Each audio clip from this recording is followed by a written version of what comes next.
Campus की सुबह हमेशा की तरह चहल पहल से भरी हुई थी। बड़ी सी बिल्डिंग के चारों तरफ फैला हरा भरा लॉन, बीच में पत्थर की बनी हुई बेंचें और चारों ओर फैले लड़के लड़कियों के ग्रुप्स। कहीं कोई किताबें खोले बैठा था तो कहीं गपशप और ठहाकों की आवाज।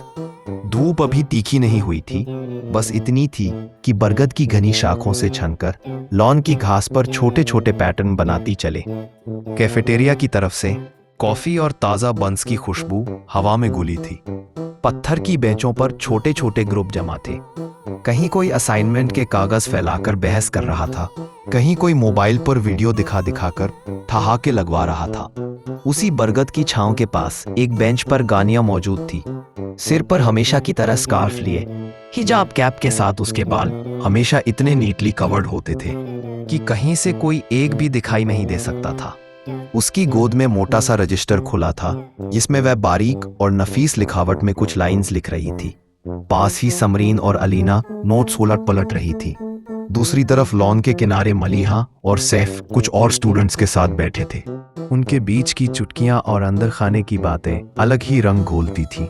ठीक उसी वक्त सामने वाले कॉर्नर पर हलचल सी हुई। 5-6 लड़कों का शोरगुल भरा ग्रुप हंसता बोलता चला आ रहा था। उनके बीच अनस मौजूद था। कद लंबा, चेहरे पर एक स्वीट सी मुस्कान, आंखों में शरारत की परत और माहौल का टेंशन तोड़ने में माहिर। कपड़े सादा मगर करीने से पहने हुए और बात करने का अंदाज ऐसा कि टीचर्स भी फटकारने से पहले मुस्कुरा ले। भाई, सुना है आज सर वही लेक्चर देने वाले हैं जिसमें उनकी स्लाइड से ज्यादा उनकी झमाइयां मशहूर है।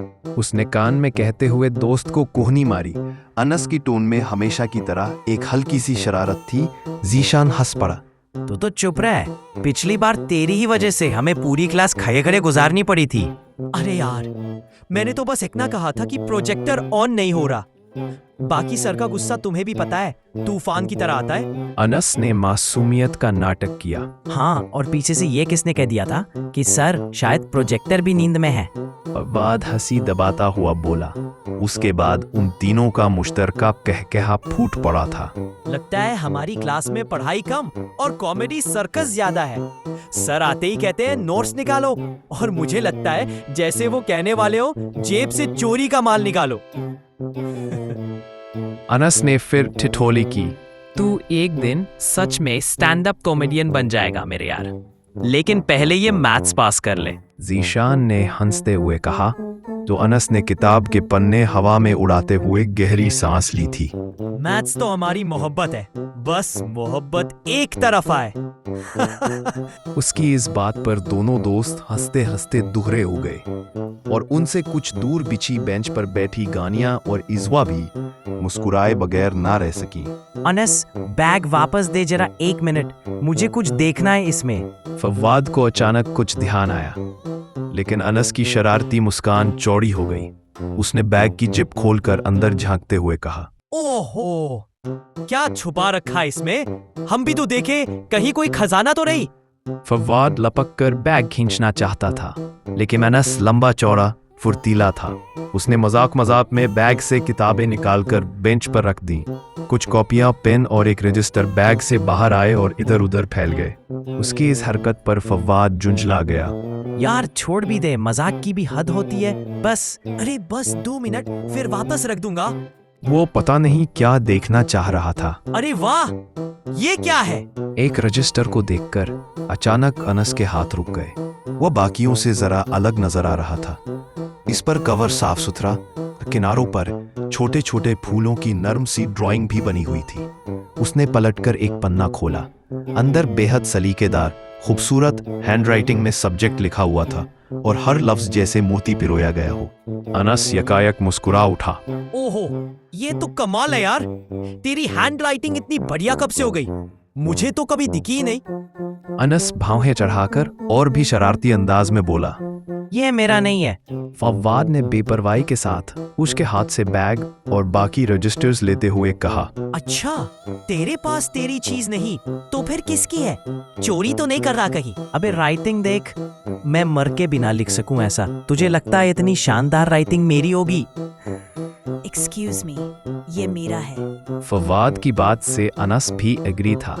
अभी वह हंसते हुए रजिस्टर पलटने ही वाला था कि तभी सामने से एक सख्त और नपे तुले लहजे में आवाज आई।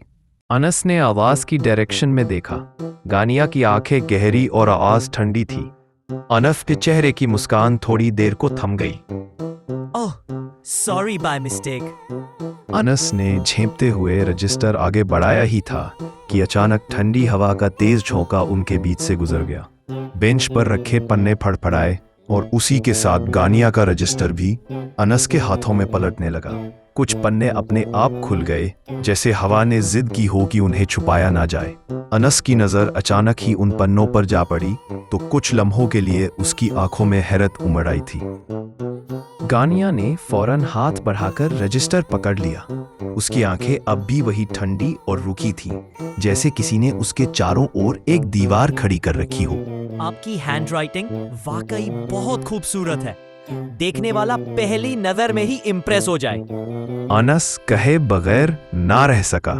गानिया ने रजिस्टर लेते हुए सिर हल्का सा उठाकर उसे देखा। चेहरा ज्यों का त्यों, जरा से भी एक्सप्रेशंस बदले हुए नहीं थे। जरूरी नहीं कि हर काम किसी को इम्प्रेस करने के लिए किया जाए। उसने बगैर मुस्कुराए बिल्कुल नपे तुले अंदाज में कहा। उंगलियां रजिस्टर की रीढ़ पर टिक गईं, जैसे अपनी चीज पर अपने होने की मोहर ठोंक रही हो। ठीक कहा आपने, लेकिन कुछ काम तो ऐसे होते हैं जो बिना कोशिश के भी इम्प्रेस कर देते हैं। अनस के होठों पर हल्की सी मुस्कान फिर तैर आई। गानिया ने कोई जवाब नहीं दिया, बस खामोशी के साथ रजिस्टर उसके हाथ से लेकर अपने बैग में रखा और इज़वा को भी वहां से उठने का इशारा किया था। इंस्पेक्टर साहब, केस क्लोज करें। वह दोनों जा चुकी तो जीशान और फवाद ने अनस का रिकॉर्ड लगाया था। यार, लड़की तो बिल्कुल अलग है। ऐसे बात करती है जैसे किसी और दुनिया से आई हो। अनस उसी तरफ देख रहा था जिधर गानिया गई थी।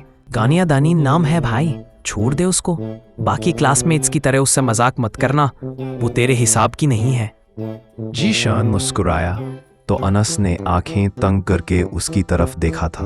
मतलब तेरे हिसाब से मैं किस टाइप का हूँ? अबे यार, सीधी बात है, गानिया जैसी लड़कियां किसी और ही दुनिया से होती हैं। पढ़ाई, अदब, तमीज, जिन चीजों का तुझसे अल्लाह वास्ते का बैर है। गानिया, इंटरेस्टिंग। राइटिंग की तरह नाम भी खूबसूरत है।